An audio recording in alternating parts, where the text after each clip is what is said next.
भगवान गरुड़ ने बताया कि बैतरणी नदी कैसी होती है और इसे कैसे पार किया जाता है। यमपद की यात्रा। गरुड़ पुराण पर आधारित एक कथा। महाराष्ट्र के एक छोटे से गांव में एक वृद्ध ब्राह्मण रहा करते थे। जन्म से ही वे धर्मपरायण थे। उन्होंने वेदों का अध्ययन किया था। जीवन भर उन्होंने पूजा पाठ, तप, पुण्य, दान और सत्कर्मों को ही अपनी दिनचर्या बनाया हुआ था। उनका जीवन एक आदर्श ब्राह्मण का जीवन था। शांत, विनम्र और करुणा से भरा हुआ। गांव के लोग उन्हें बहुत मानते थे। जब कोई दुखी होता तो वो उनके द्वार पर आता। उन्हें बहुत तो वो केवल धार्मिक सलाह ही नहीं देते, यथासंभव उनकी मदद भी करते थे। वृद्धावस्था में उनका जीवन पूरी तरह से भगवान विष्णु की भक्ति में लीन हो गया। दोनों वक्त तुलसी के पौधे के पास दीपक जलाना, विष्णु सहस्त्र नाम का पाठ करना और रामायण का श्रवण करना ही उनका जीवन बन गया था। एक दिन जैसे ही सूर्य की पहली किरण आकाश में फैली, वृद्ध ब्राह्मण तुलसी के पास दीपक लेकर पहुंचे। उन्होंने ओम नमो भगवते वासुदेवाय का जाप करते हुए दीपक जलाए और अचानक उनके मुख से नारायण निकला। ये उनका अंतिम उच्चारण था। कुछ ही समय में उनकी आत्मा शरीर से मुक्त हो गई। उनके शरीर से निकलते ही आत्मा ने एक अलौकिक हल्कापन महसूस किया। चारों ओर एक शांत प्रकाश फैला था। आत्मा ने नीचे देखा। उनका निर्जीव शरीर तुलसी के पास पड़ा था और परिवारजन रो रहे थे। आत्मा को अब किसी प्रकार का मोह नहीं था। वो अपने कर्म फल की यात्रा पर निकल चुकी थी। जैसे ही आत्मा ऊपर उठी, उसे 2 दिव्य पुरुष दिखाई दिए। वे यमदूत थे, पर वो भयानक या रौद्र रूप में नहीं थे।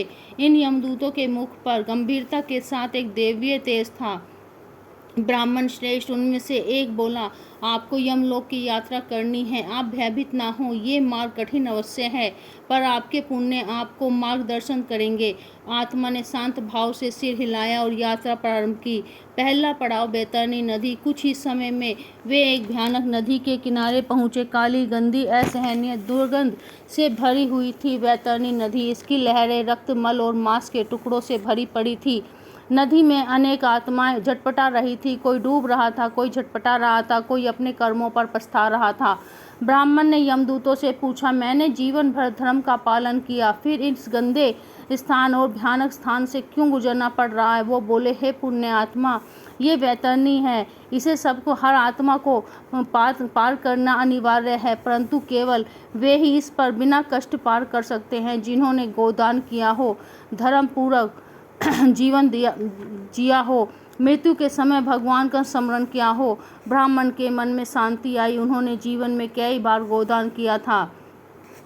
तभी नदी से एक दिव्य गाय प्रकट हुई। उनका शरीर सुनहरे प्रकाश से चमक रहा था। उनके माथे पर चंद्र चिन्ह था। आंखों में ममता, करुणा का भाव था। गाय बोली, हे भक्त, आपने मुझे गोदान किया था, अब मैं आपको इस बैतरणी नदी से पार कराऊंगी। ब्राह्मण गाय की पीठ पर बैठ गए। वो गाय उन्हें सहजता से नदी के पार ले गई। उन्होंने देखा कि दूसरी आत्माएं उन्हें ईर्ष्या और आश्चर्य से देख रही थी। दूसरा पड़ाव चित्रगुप्त का लेखा। नदी पार करते ही वो एक भव्य भवन के द्वार पर पहुंचे।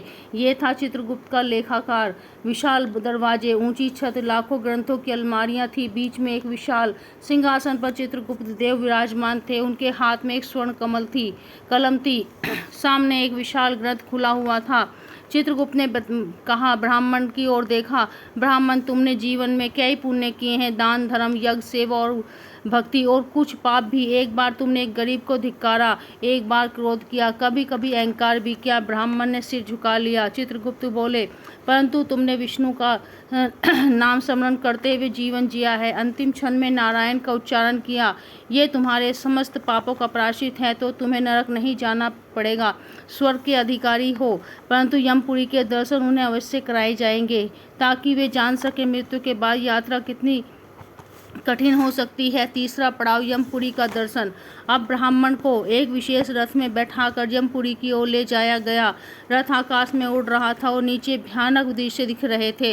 उन्होंने देखा कि एक आत्मा को उबलते हुए तेल के कढ़ाई में डाला जा रहा है, किसी के कांटों में गिराया जा रहा है, कोई राक्षसों द्वारा नोचा जा रहा है। ब्राह्मण की आंखें करुणा से भर गई। उन्होंने यमदूतों से कहा, यह दृश्य बहुत कष्टदायक है, क्या कोई इन यातनाओं से बच सकता है? यमदूत बोले, हाँ, जो जीवन भर धर्म, करुणा और भक्ति से जिए, वो गरुड़ पुराण पढ़ता और पढ़ाता है, उसका पालन करता है, वो उन यातनाओं से मुक्त रहता है। तुम्हें ये ज्ञान इसीलिए दिया जाता है ताकि तुम इस ज्ञान को आगे तक पहुंचाओ। अंतिम पड़ाव विष्णु धाम का द्वार।